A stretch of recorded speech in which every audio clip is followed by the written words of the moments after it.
Hello everyone, welcome to our YouTube channel JK latest info. तो आज की इस वीडियो में हम एक बार फिर से कुछ ऐसे क्वेश्चंस डिस्कस करने वाले हैं जो कि हमारे पास जब हम यहाँ पे बात करते हैं जेके एसएसबी के जो एग्ज़ाम अभी चल रहे हैं उन एग्ज़ाम में ये क्वेश्चंस पूछे गए हैं। ऑलरेडी ये सीरीज़ हमारी चल रही थी, अभी तक हम इस जो पर्टिकुलर जीके वाला सेक्शन है जम्मू कश्मीर का अलग है वो भी हमने डिस्कस करे हुए हैं। जो जीके वाला सेक्शन के 150 तक क्वेश्चन हम डिस्कस कर चुके हैं।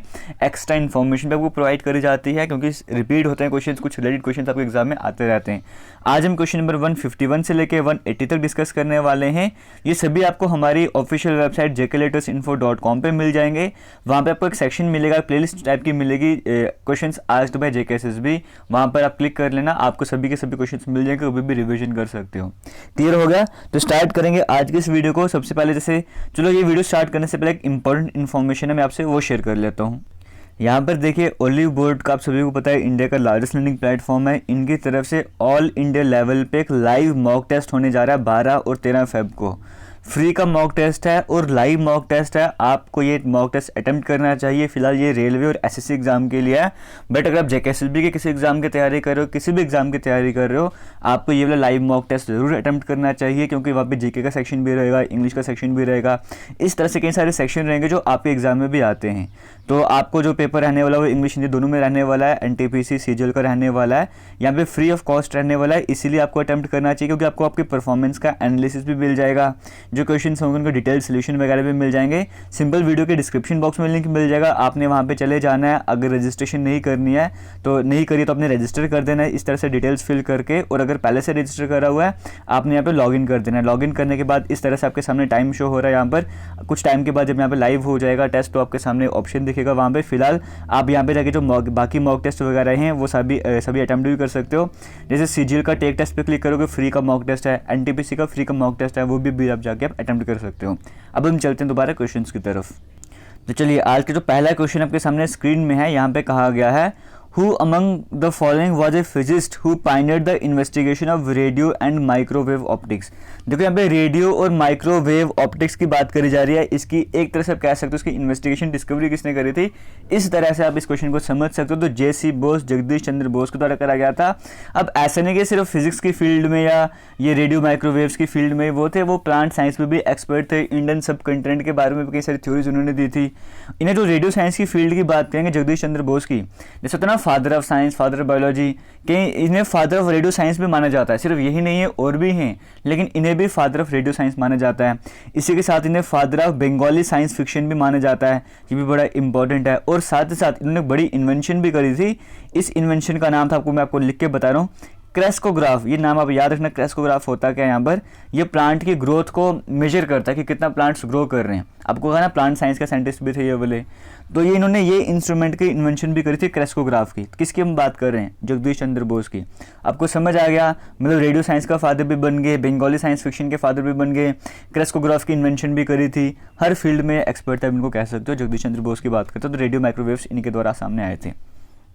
आगे चलते हैं। How many member countries are present in the association of south east Asian nations? Asian की बात करेंगे।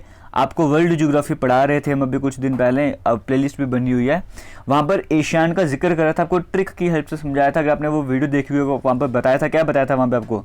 इस तरह से बताया था, टीवी में क्लिप चल रही है एमबीबीएस वाली, इस तरीके से आपको 10 नेशन याद करवाया। जैसे टीवी से टी से थाईलैंड था, वी से वियतनाम था, सी से कंबोडिया, एल से लाओस, आई से इंडोनेशिया, पे से फिलीपींस, इस तरह से करके आपको सारे 10 नेशन याद करवाए थे। तो 10 नेशन थे ना, तो वो सारे के सारे आपको पता होने चाहिए।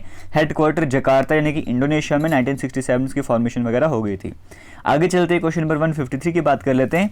In which year was the central bureau established at Kasauli, Himachal Pradesh? Central malarial bureau की इस्टेब्लिशमेंट कब हुई थी? आपको बता दिया कि कसौली हिमाचल प्रदेश में हुई थी, बट आपसे ईयर पूछा गया कि कौन से ईयर में हुई थी, तो 1909 में। ऑप्शन नंबर 3 यहाँ पे करेक्ट आंसर हो जाएगा। स्टार्टिंग में अगर हम बात करें, इसका नाम क्या था? NICD शॉर्ट फॉर्म हुआ करती थी, मतलब national institute of communicable disease की आप बात करेंगे। और बाद में ऐसा चलते चलते 1927 में इसका रीनेमिंग करा गया था, दोबारा से नाम चेंज करा गया था। इसका नाम रखा गया था मलेरियल इंस्टीट्यूट ऑफ इंडिया, इस तरह से करके। तो यहाँ पे हालांकि जो ऐसे क्वेश्चन आते हैं वो तकरीबन होता है कि स्किप हो जाते हैं, क्योंकि इतनी डेट्स याद करना डिफिकल्ट बन जाता है। हिस्ट्री की डेट्स अलग होती हैं, पॉलिटी की डेट्स अलग होती हैं, बट रियल डेट्स थोड़ी सी अलग होती हैं।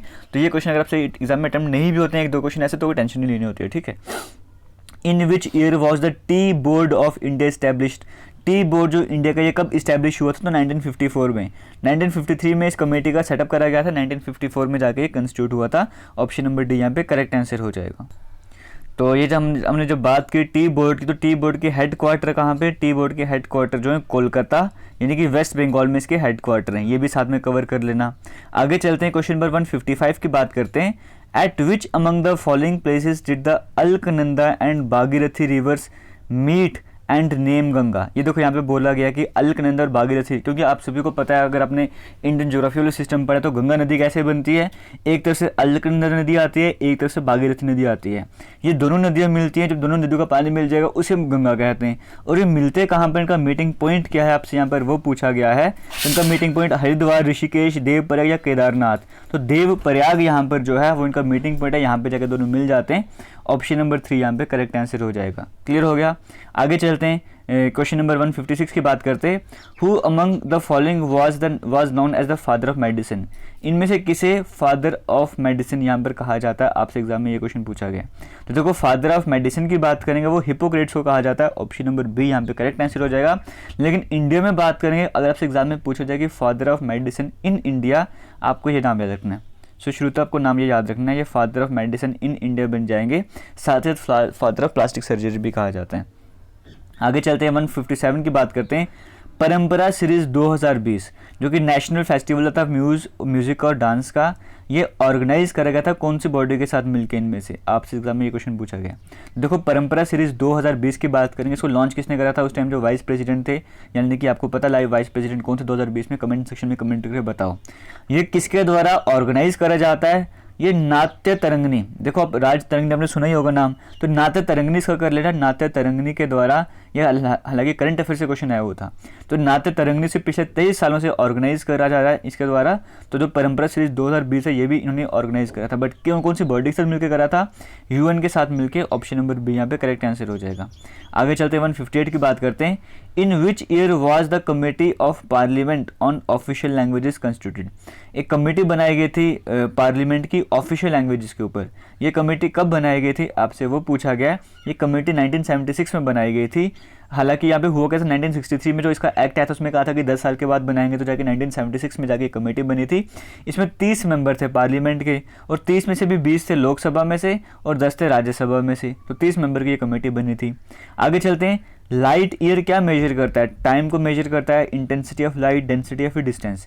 देखो लाइट ईयर की बात करने कहा जाता है कि एक साल में लाइट कितना ट्रैवल कर रही है, वो पूरी लेंथ जो है वो उसे लाइट ईयर कहा जाता है। तो लाइट ईयर एक्चुअली में मेजर क्या कर रहा है, डिस्टेंस मेजर कर रहा है। ऑप्शन नंबर डी यहाँ पे करेक्ट आंसर हो जाएगा। पढ़ते भी होगा 9.46 × 10⁻12 किलोमीटर, इस तरह से करके इतना डिस्टेंस कवर करा जाता है।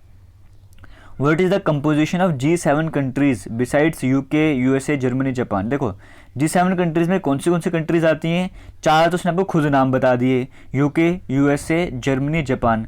बाकी और 3 कंट्रीज कौन सी हैं यहाँ पर आपको वो बताना है। इसकी एक शॉर्टकट ट्रिक रहती है, अगर आपने पहले से याद करा तो अच्छी बात है, वरना इसकी ट्रिक भी रहती है, क्या रहती है, यूजीसी, इफ़ यूजीसी जापान, है ना। यहाँ पे कहा जाता है इफ़ का मतलब अगर आप अंडर ग्रेजुएट कोर्सेज करोगे जापान से तो आपको G7 कंट्रीज पढ़ाई जाएंगी। मतलब क्या इसका ट्रिक रहती है, इफ़ का मतलब होता है अगर, इफ़ यूजीसी मतलब अंडर ग्रेजुएट कोर्सेज, अगर आप अंडर ग्रेजुएट कोर्सेज करते हो जापान से तो आपको G7 कंट्रीज पढ़ाई जाएंगी। तो इफ़ में आई से क्या बन जाता है, आई से बन जाता है इटली, एफ से बन जाता है फ्रांस। तो देखो इटली और फ्रांस कहाँ पे देखने को मिल रहा है, इटली और फ्रांस आपको यहाँ पे देखने को मिल रहा है, और सी तो यहाँ पे था ही, तो कनाडा भी बन गया, आपका यहीं से काम बन गया। आपको सभी के सभी कंट्रीज़ के बारे में पूछा होता है, या कौन सी कंट्री G7 का मेंबर नहीं है वो पूछा होता तो आप तब भी बता देते। एक ट्रिक आपको याद करनी, इफ़, यूजीसी और जापान, है ना। तो इफ़ भी बन गया, यूजीसी भी बन गया, जापान का अलग से पूरा नाम हो गया। तो 7 कंट्रीज आपको समझ आएगी कौन सी होती हैं। Which among the following African countries has established its 60th Independence Day on October 2020? यहाँ पे अच्छा डेट भी यहाँ पे मेंशन करता हूँ। 1 अक्टूबर 2020 को सिंपल कहा गया है, कौन सी कंट्री अपना 60th इंडिपेंडेंस डे सेलिब्रेट करा। तो नाइजीरिया था, इजिप्ट था, साउथ अफ्रीका, जिम्बाब्वे। इनमें से नाइजीरिया था जिसका इंडिपेंडेंस डे 1 अक्टूबर को आता है। ये भी ब्रिटिश से आज़ाद हो गए थे इस दिन, इसलिए सेलिब्रेट कर जाता है। ऑप्शन नंबर 1 यहाँ पे करेक्ट आंसर हो जाएगा। आगे चलते हैं, 162 की बात करते हैं। Nobel prize for economics was instituted in 1967 but it was first awarded in which year. Nobel prize की बात करेंगे, इकोनॉमिक्स के लिए 1967 में बना दिए गए थे, लेकिन पहली बार ये कब अवार्ड करे गए थे आपसे वो पूछा गया। तो पहली बार ये 1969 में अवार्ड करे गए थे। 67 में बने थे लेकिन 1969 में स्टार्ट करे गए थे। ये ऑप्शन नंबर डी यहाँ पे करेक्ट आंसर हो जाएगा। आगे चलते 163 की बात करते हैं। Who was the captain of Indian hockey team? Indian hockey team के कैप्टन कौन थे जिसने 1928 का ओलंपिक गोल्ड भी जीता था? तो यानी कि आप ऐसा भी कह सकते हो कि उस टाइम के कैप्टन पूछे गए हैं या पहले हॉकी कैप्टन पूछे गए हैं, वो कौन था? तो आपसे यहाँ पर ये पूछा गया है। तो यहाँ पे option number B correct answer हो जाएगा, Jaipal Singh Munda. Option number B correct answer हो जाएगा। Which country won and topped the medal table in the 21st Commonwealth Games held at Gold Coast, Queensland in 2018? 21वें कॉमनवेल्थ गेम्स जो कि gold coast यानी कि Australia में हुए थे 2018 में, उसमें कौन सी कंट्री ने टॉप करा था? आपके सामने ऑप्शंस दिए गए हैं। सबसे पहले कॉमनवेल्थ गेम्स की बात करें, इन्हें फ्रेंडली गेम्स भी कहा जाता है, इतना आप सभी को पता होगा। ये हर 4 साल के बाद आते हैं, कॉमन से बात है, इतना भी आपको पता होगा अगर आपने इनके बारे में पढ़ा हुआ है। यहाँ पे बात करें 2018 वाले, लास्ट टाइम जो हुए थे वो गोल्ड कोस्ट ऑस्ट्रेलिया में हुए थे। इसका मतलब नेक्स्ट टाइम कब होने वाले हैं? 2022 में होने वाले हैं। जो 2018 में हुए थे, ऑस्ट्रेलिया में हुए थे, उसमें पहले नंबर में सबसे ज़्यादा मेडल ऑस्ट्रेलिया लेके आया था, दूसरे नंबर पे इंग्लैंड था, तीसरे नंबर पे इंडिया मेडल लेकर आया था। तो इंडिया के 64 यहाँ पे मेडल आए थे, ठीक है। तो 2022 के जो कॉमनवेल्थ होने वाले हैं वो कहाँ होने वाले हैं? बर्मिंघम यानी कि इंग्लैंड में होने वाले हैं। क्लियर हो गया? 2018 में ऑस्ट्रेलिया में हुए, सबसे ज़्यादा ऑस्ट्रेलिया लेकर आया, 2022 में इंग्लैंड में होने जा रहे हैं। क्लियर हो गया? और यहाँ पे अगर आपसे एग्जाम में पूछा जाएगा कि सबसे ज़्यादा टाइम किसने होस्ट करा है कॉमनवेल्थ को, तो वो ऑस्ट्रेलिया ने होस्ट करा है, 5 बार अभी तक होस्ट कर दिया हुआ है। आगे चलते 165 क्वेश्चन की बात कर लेते हैं। यहाँ पे बात करते हैं फिडेल कैस्ट्रो जो है वो सबसे ज़्यादा सर्व करने वाले और सबसे पॉपुलर प्रेसिडेंट थे कहाँ के? ऑप्शन आपके सामने स्क्रीन में, तो क्यूबा, यहाँ पे option number D correct answer हो जाएगा। 166 की बात कर लेते हैं। अगर आपको वीडियो अच्छी लग रही होगी तो वीडियो को शेयर ज़रूर कर देना, जितना आप शेयर करोगे तो हमें मोटिवेशन मिलेगा और बढ़िया कंटेंट आपके लिए लाते रहेंगे। और अगर अभी तक आपने चैनल को सब्सक्राइब नहीं करा तो चैनल को सब्सक्राइब भी ज़रूर कर लेना। क्वेश्चन नंबर 166 की बात कर लेते हैं। और आपको अलग से प्लेलिस्ट बनाई हुई है, उसी प्लेलिस्ट में सारी वीडियोज़ ऐड करेंगे, वहाँ पर जाकर वीडियोज़ को देख सकते हो। ये क्वेश्चन सीरीज़ आपके लिए इसलिए इंपॉर्टेंट बन जाती है क्योंकि आपको पता लगता है कि जेकेएसएसबी में किस तरह के क्वेश्चन पूछे जा रहे हैं और आप किस तरीके से आपको तैयारी करनी चाहिए। In which among the following places did the वगैरह uprising take place in 1884? Sorry, वगैरह अपराइजिंग जो कहाँ पर स्टार्ट हुआ था, ये सब कुछ आपसे पूछा गया है। ये रिवॉल्ट कहाँ पर स्टार्ट हुआ था आपसे ये पूछा गया है। तो ये बड़ौदा में हुआ था, ब्रिटिश टेरिटरी पे अटैक वगैरह करा था। With which Indian state is the Monpa handmade paper associated? ये जो मोनपा हैंडमेड पेपर है ये कौन सी स्टेट के साथ जुड़ा हुआ है आपसे वो पूछा गया है? अरुणाचल प्रदेश के साथ। Who among the following was the Athar of किताब उर रहला? किताब उर रहला के अथर कौन थे? तो इब्न बतूता, आप सबने नाम सुना होगा। ऑप्शन नंबर डी यहाँ पे करेक्ट आंसर हो जाएगा। अरेबिक में लिखा गया था, इस बाद में ट्रांसलेट भी करा गया था अलग। हेड क्वार्टर कहाँ पे? National bureau of animal genetic resource, इसके हेड क्वार्टर कहाँ पर आपसे वो पूछेगा? करनाल, यानी कि करनाल कहाँ पे पड़ा था? हरियाणा में है। आगे चलते हैं। विच among the following is the longest tributary of river Ganga? इस क्वेश्चन को बड़ी बार घुमा के पूछा जाता है। इस क्वेश्चन को देखो, रिवर गंगा की सबसे बड़ी ट्रिब्यूटरी कौन सी है? लॉन्गेस्ट ट्रिब्यूटरी पूछा जा रहा है, वो कौन सी है? तो यमुना हो जाएगा। और यमुना जो है वो सेकंड लार्जेस्ट भी है वॉल्यूम के हिसाब से देखा जाए।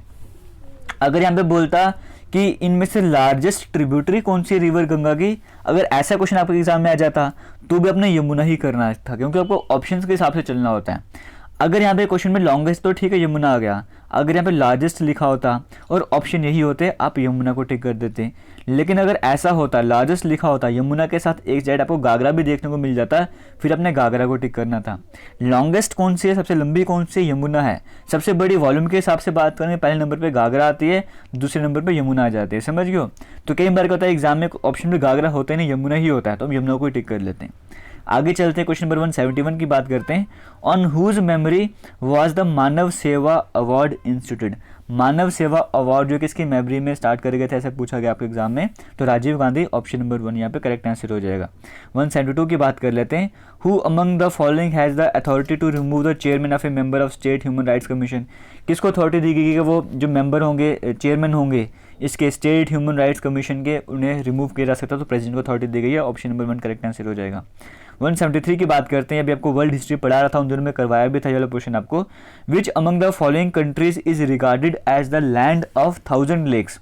लैंड ऑफ 1000 लेक्स किसे कहा जाता है? तो फिनलैंड को कहा जाता है। ऑप्शन नंबर 3 यहाँ पे करेक्ट आंसर हो जाएगा। आगे चलते हैं। Who among the following is considered to be the founder of modern frozen food industry.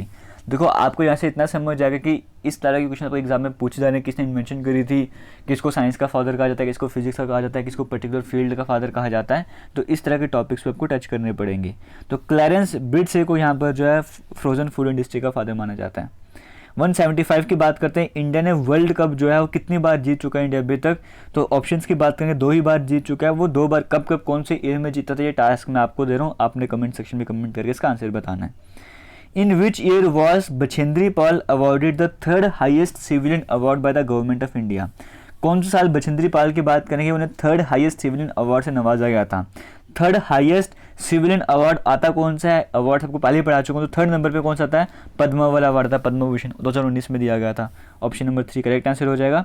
177 की बात करते हैं, Ramgarh gas thermal power station कहाँ पर लोकेटेड है, इसकी लोकेशन पूछी गई है। तो जैसलमेर यानी कि राजस्थान में है। ऑप्शन नंबर 1 करेक्ट आंसर हो जाएगा। चार्ल्स डी गॉल एक फेमस आर्मी ऑफिसर थे, प्रेसिडेंट के, कौन से नेशन के प्रेसिडेंट भी थे ये, आपसे वो पूछा गया। तो यहाँ पे जो करेक्ट आंसर हो जाएगा फ्रांस हो जाएगा। लास्ट क्वेश्चन ऐसे चल रहे हैं फिलहाल। 179 की बात करते हैं, विच among the following countries ruled, इनमें से कौन सी कंट्री ऐसी जिसने द्वीप पे रूल करा था यूरोपियन कॉलोनी बन के। 1961 तक द्वीप पे रूल, मतलब इंडिया आज़ाद हो गया था उसके बाद भी यहाँ पे रूल चल रहा था, वो पोर्चुगल थे। ऑप्शन नंबर 3 यहाँ पे करेक्ट आंसर हो जाएगा। क्वेश्चन नंबर 180 की बात करते हैं, which country has introduce the veto power option, कौन सी कंट्री ने वीटो पावर का ऑप्शन इंट्रोड्यूस करा। कोई भी एग्रीमेंट ये करेंगे फॉरेन कंट्रीज के साथ, वहाँ पे वीटो पावर का ऑप्शन रखेंगे, तो ऑस्ट्रेलिया ने करा था। ऑप्शन नंबर 1 यहाँ पे करेक्ट आंसर हो जाएगा। तो ये थे कुछ इंपॉर्टेंट आज के क्वेश्चन जो आपसे डिस्कस करें, बाकी आपको मिल जाएंगे हमारी ऑफिशियल वेबसाइट में, वहाँ पर जाकर विजिट कर सकते हो। थैंक यू, जय हिंद।